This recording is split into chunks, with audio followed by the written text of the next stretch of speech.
Hello, this is Truth Be Told Transformation, and I'm Bonnie Burkert, here to share tools for transformation to live your highest truth. I feel like my guest today definitely is going to have some great tools to suggest for us. Her book is called Becoming Ridiculously Awesome. Meredith Herrenbruck, please tell us, how can we do that?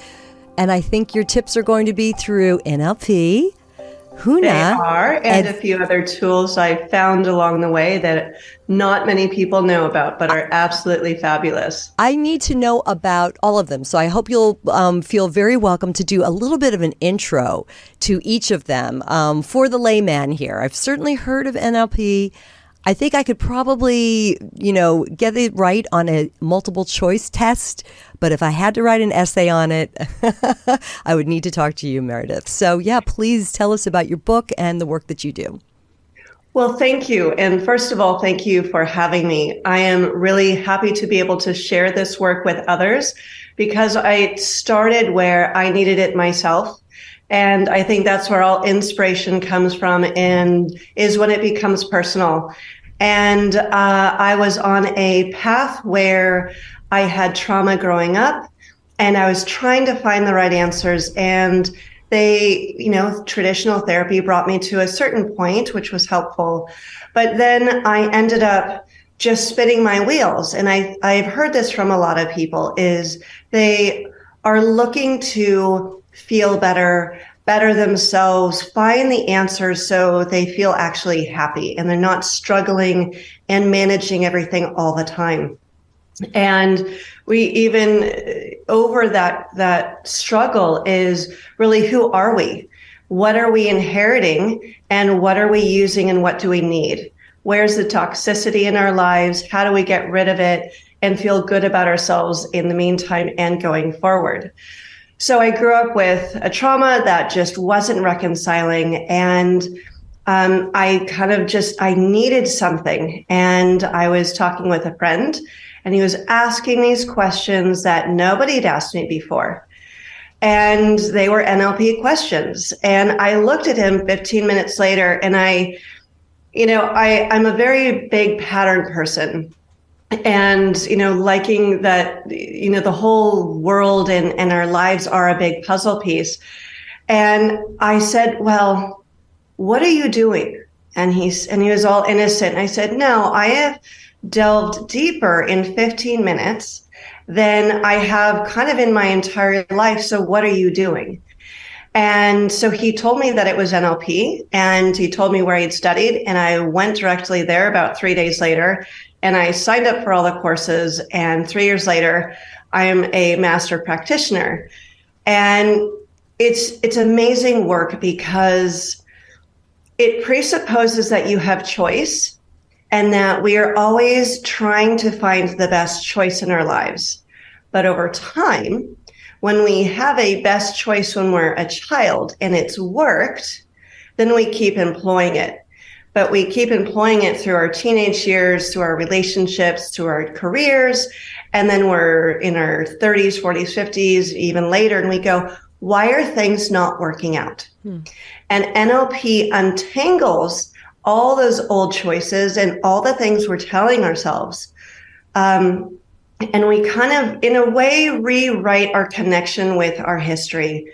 And we put in new and better resources and options. And that's what NLP does. Okay, very, great. Very beautifully and quickly. Yeah, it's awesome. So, okay, choice, right? So you say that maybe you did something as a kid that then you continued to do into adulthood. Would that be an example of being a people pleaser, trying so? Yes, that is a beautiful example because I tend to be one of those people, and that tends to come from when you're trying to please a parent who is not pleasable. Often that comes from narcissism, and because they had great trauma themselves. And so it's not a conscious choice either. And this is why we get stuck, is because all of these choices that we have made when we were little, they're now on automatic. And so then it's like Princess and the Pea. And I have that example in my book of here we are on the top mattress and we're trying to sleep. We're trying to live our lives. We're trying to have happiness and go forward and be fulfilled. But we don't know that there's a P at the very bottom that is influencing everything else that we're experiencing. I love that analogy. I use that a lot. I accuse myself of being princess in the P, literally, because I can't stand it if the bed isn't right. So anyway, a digression. So what is it about neuro, brain, right? Linguistic, language, breaking it down. So is this self-talk that we're working our way through? Well, not quite. It's kind of a funny story, actually, when there was one of the two men who were creating NLP. They were both in psychology and psychiatry, and they grouped together in Santa Cruz in the 60s. And they really disseminated the whole, how are we creating our experience? What's the root cause of how we are living our lives? And I forget what it was, but someone says, well, what are you doing? What is this that you're doing? And he didn't have a name for it. And he's looking around, and actually his college books were, one had neuro and one had linguistic. And he goes, well, that actually kind of makes sense. And he put them together. And so he called it Neurolinguistic Programming. So yes, it's about how our synapses connect experience to belief, to choice, and our behaviors. And so when we can look at that history and we kind of pull it apart, then we can see what the automatic choices are. Now, when you're talking about people pleasing, maybe what we are trying to do is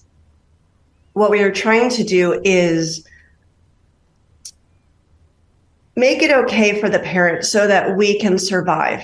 We always make choices to live our best possible life. So if we are trying to please our parents so they like us, they love us, they give us food and shelter, then we will do whatever it is, and we will try a myriad of things.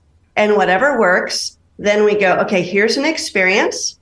And now I've made this choice that works. Now our brain has connected those two together. And then we also create a belief about that. And so we say, well, if I people please and I am bending over backwards, then that works. Because also there's a belief system in there that I don't believe that I am the source of my power. And we give that away to someone else. And so to get over the people pleasing is through lots of ways, but NLP really gets into, all right, what are you believing about yourself? Why are you creating these choices and these actions?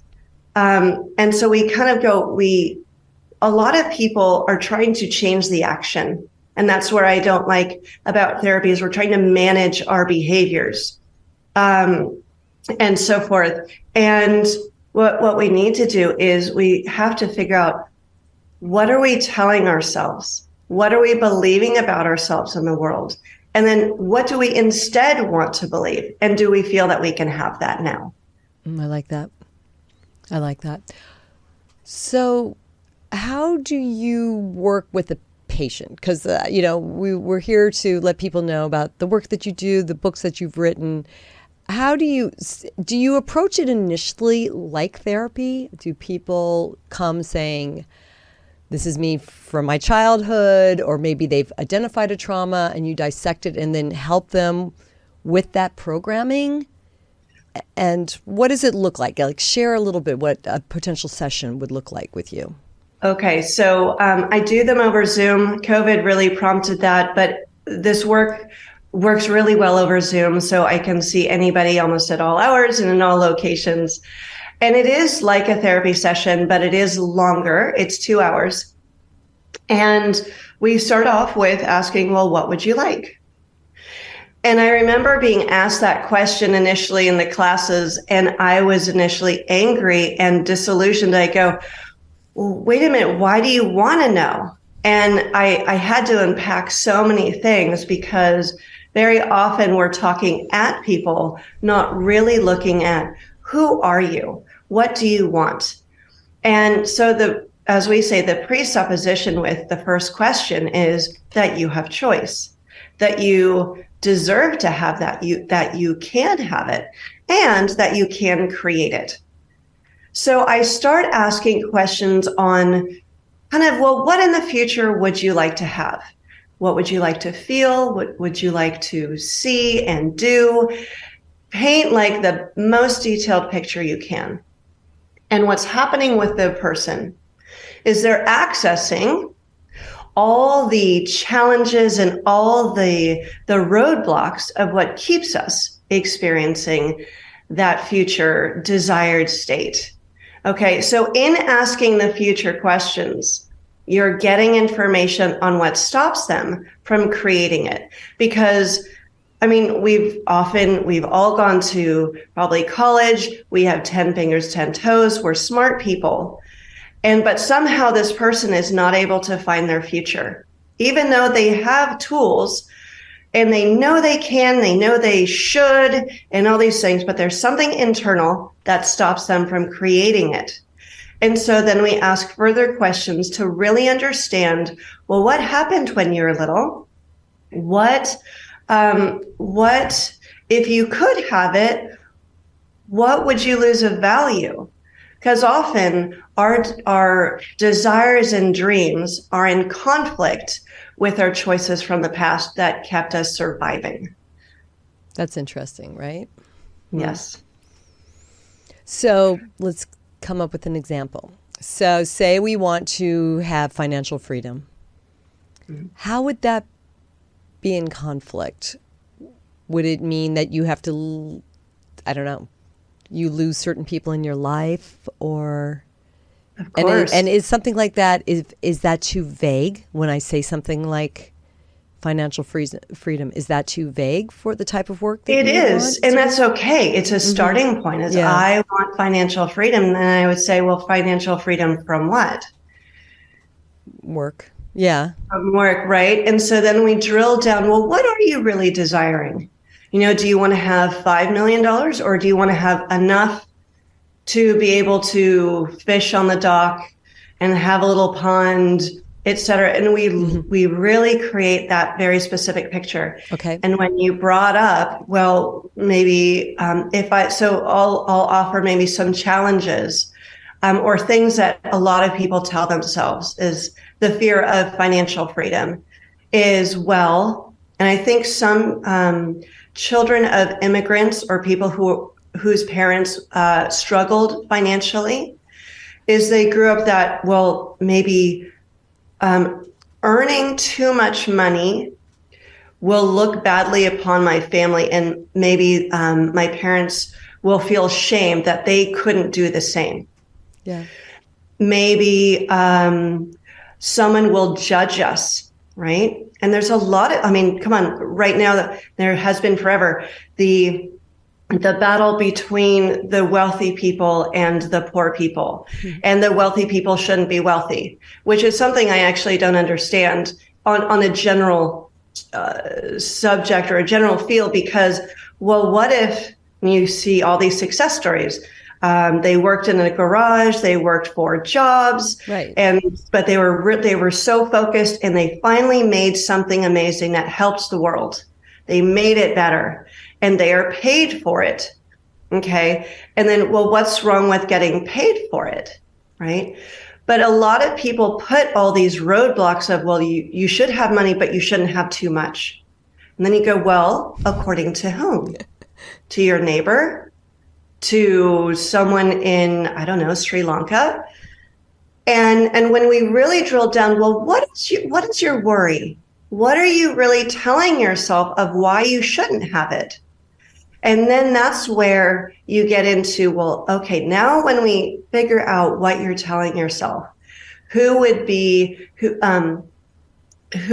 you would maybe lose connection with. And often it's, I fear losing connection and approval from my parents.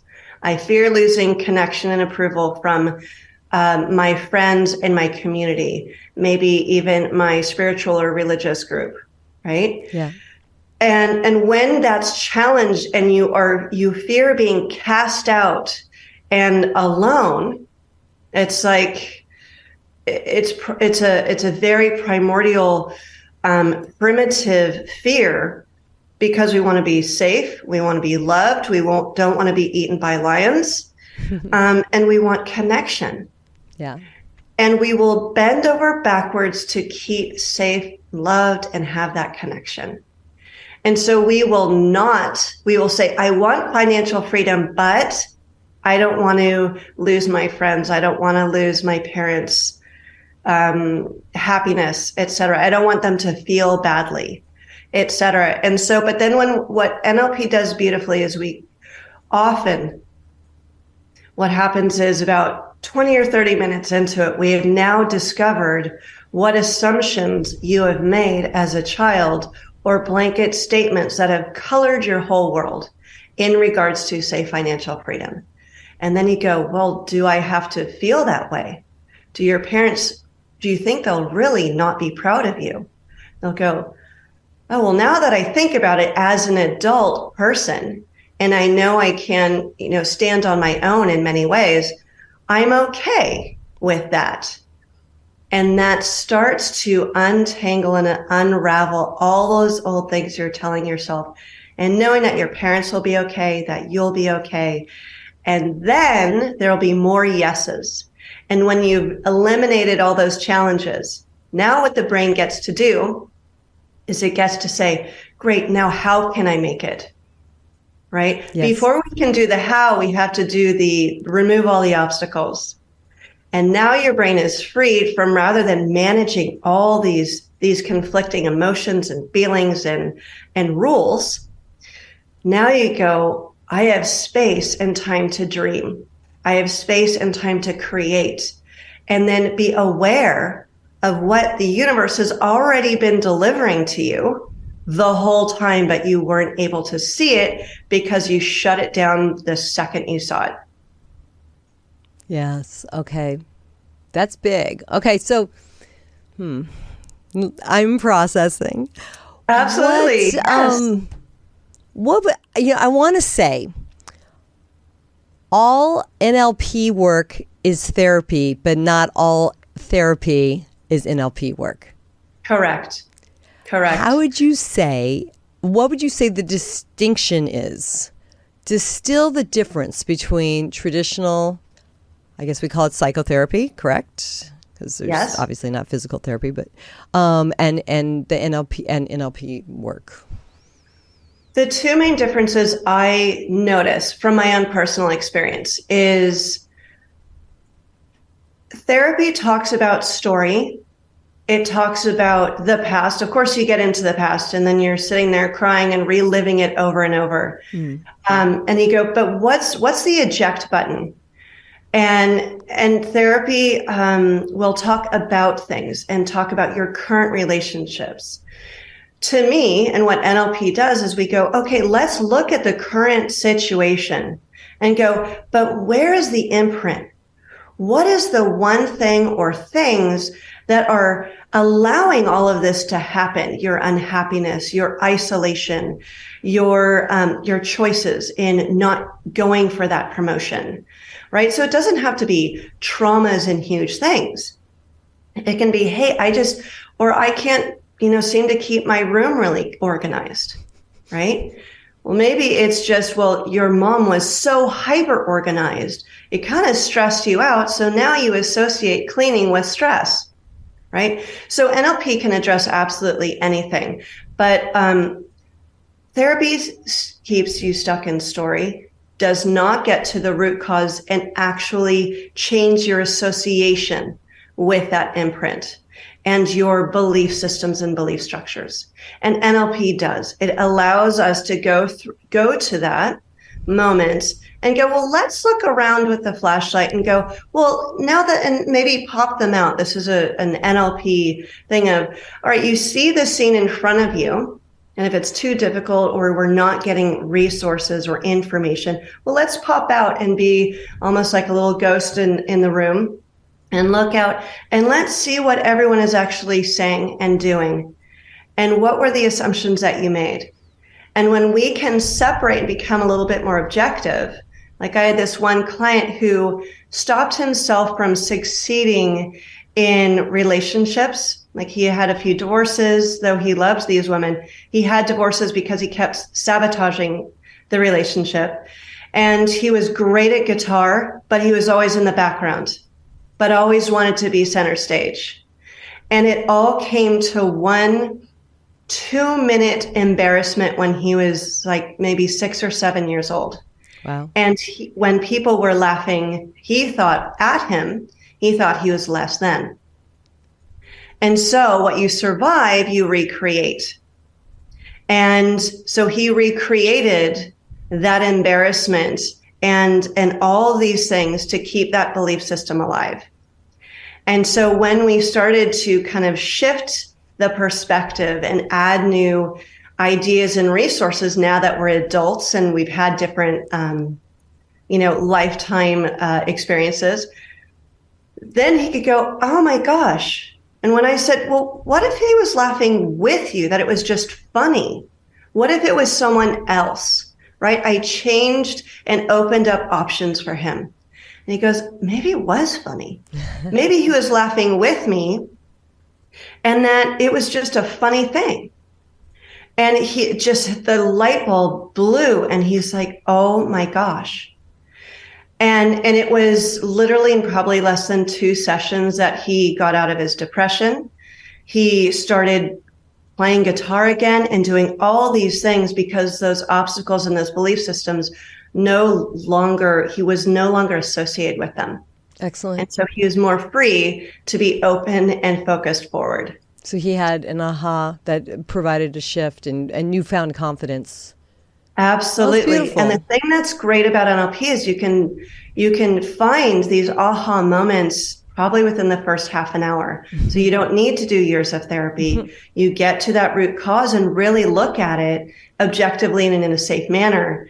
And then you're able to just be you as an adult and be excited. That's so great. So Meredith, let's look at a few other areas of expertise. I could talk NLP the whole time and come up with examples, but I'm really curious about let's talk about the Huna. I'm glad you asked that because Huna, they're all my favorite subject. But Huna, if I could just jump right in, is so necessary for me to work with my clients because there's so many levels to our experience. And I've been working a lot on this and writing some articles. I'm in the middle of them right now, where I go, what's the root element of why we have anxiety and stress? It's because we don't necessarily know who we are, right? We're the people pleasers. We're trying to make everyone else happy in the world, and we're trying to get along. But the more you look inside and understand that maybe we're more than cells and that we're maybe spiritual beings, that, well, maybe if we're spiritual beings, then we've traveled along in other lifetimes. And if we have, then I'm sure others have as well.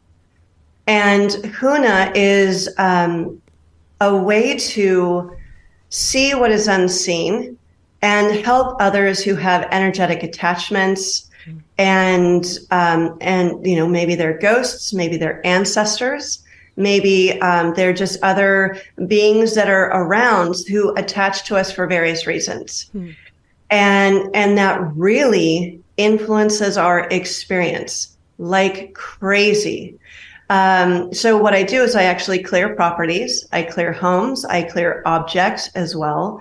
But when I'm working with someone for NLP sessions, the first thing I do is I do an energetic clearing. I see who and what's attached to them. I see how many. I look at where they're out of balance in their body. And are there any curses or hexes? All those things that we think are kind of mythological and just created, they actually have weight in society. They actually make a difference. And so I do a clearing first off before I do any NLP. Because if there are entities attached, and they're liking this whole homeostasis thing that's been created, if we change that, we're changing our vibration, then they're going to want to reject and do anything they can to not have change. And so then the NLP session is kind of all for naught. So yes. I do energetic clearings for people. And I've also started looking into how many angels do you have? How are you connected to everything? Because I find so many people feel so isolated. Yes. And believe themselves to be alone, right? Alone away from the campfire, isolated. And it makes it that much harder to want to proceed and progress and grow. So I like to build in that knowledge of reinforcement. And a lot of people have found a lot of great solace and excitement in that they can maybe talk to them and learn who their guides are and so forth. That is so great. So how do you tell how many angels somebody has? What is your process? I'm sure, is it a read? Is it a kind of an aura read? What is it like for you?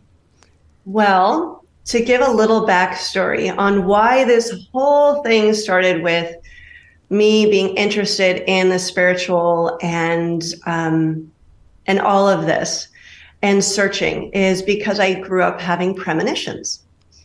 And I was able to have a dream, and 6 months later, I would see it in real life and look around and go, but wait a minute, this already happened.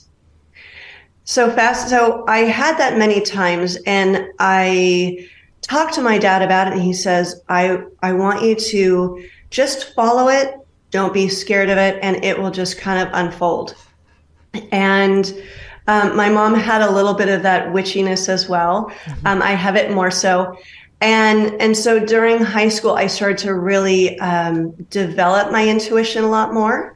And so for my system, I'm able to kind of mentally hear things and see pictures. So when I am looking at someone to get information for a clearing, I will be drawn to ask about something. I don't know, it's just like a knowing. It's a following the rabbit hole.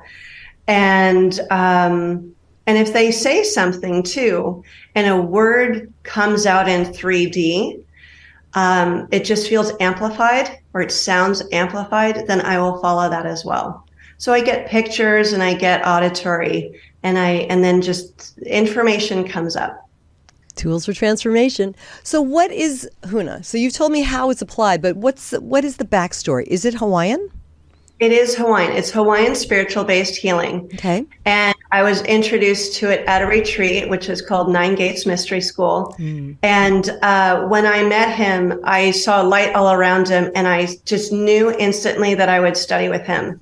And I knew it wasn't the right time. Again, this knowing. And I said, is it the right time? No, I have some other things to do first. But at some point, I will study with him. And so I studied with him and some other people over the course of a few years to learn more about intuition, know more about Hawaiian history and their sacred places, and more about how the universe all kind of conspires to help you out. But the main focus from what this Kahuna taught me was about intuition and helping people one-on-one to remove entities from them, which can be all sorts of things. And I do have good stories about that. Sounds like, well, I'd like to hear it. Or are you telling us you got to read the book? Is it, I mean, how much, I do want to find out more about your book, but yeah, I mean, it's very interesting to think about I have, one of my buddies likes to call them the Klingons, or, I mean, I'm a big burner of sage, and sometimes you just feel like you need to burn a little sage after a certain phone call that has you upset. And, you know, I'm not sure that they're clinging to me, but I do know that there is a shift that comes with that, and that feels like a proper clearing. There's something even about that practice, that scent of the white sage and what that does for me. But obviously well known for clearing, for releasing, and I don't know if I would say protection. I think you're clearing first, and then the protection comes in separately. So it's interesting to hear about different practices. And I love Hawaii, and so I was just talking to my friend in Hawaii on the way to the studio today. Hello, Marco. I know he's going to be watching. Aloha. So it's great to hear how you. It's interesting. I've never had anybody come on and talk about the practice of Huna, and so is this something that you mention in your book, or what is your book about a little bit more? I do. So I do mention that the book is divided into 3 sections, where it starts off more about neurolinguistic programming. A lot of people, and I'm following kind of the process of a person's evolution as I understand it, where we go, I have a trauma in childhood, or I'm trying to reconnect in this relationship and so forth. How am I not able to do it? So it focuses more on the brain, and we get more into family constellations, and then we get into Huna, which is much more the spiritual levels. Okay. And so I do tell some good ghost stories. And the Huna is a beautiful way of, I think a lot of people have heard of Ho'oponopono, yes, which means to make it right, the repetition of pono. And what it's doing is clearing the energies of 7 generations above and 7 generations below. And when there's an important thing too with all of the modalities that I work with, is that you are at the center of it, right? You're not going to say an automobile shop and having someone outside of you, fix this. Like the white sage, which I want to point out too, white sage is a very, it shifts vibration. It does a whole lot of things. But also we have to bring ourselves as a very important component. If we're still living in fear and anxiety and all these things, then I think no matter how much white sage you do, it will protect you to a certain level. But if you're still radiating fear, then that's something that one needs to work on to balance and expand into the space.